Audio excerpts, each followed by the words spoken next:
आज सकाळी बार्शी टाकली तालुक्यामध्ये विजरा गावामध्ये एक घटना अशी घडली होती की एक आईचा खून त्याचेच मुलगाने केला होता. आईचं नाव जे आहे रंजना पांडे आहे आणि ते मुलगानी खून करून ते पळून गेला होता. जवळपास जे जंगल आहे.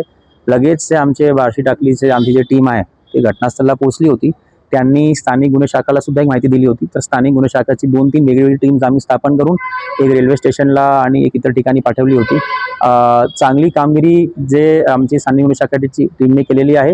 टावर चौकामध्ये ते आरोपी आला होता रेल्वे स्टेशनला जाण्यासाठी. तर जे आरोपी आहे सागर शांताराम पांडे त्याला लगेच ताब्यात 3 तासात ताब्यात घेतलेलं आहे आणि आता पुढचं जे आमचं इन्व्हेस्टिगेशन आहे ते आम्ही करीत आहोत. प्रायमा फेसी ते आरोपी गुन्हा करून अहमदाबादला पळून जाणार होता. तर एक चांगली कामगिरी म्हणजे 3 तासात अटक करून त्याला आता आम्ही कोर्टामध्ये पेश करणार आहोत.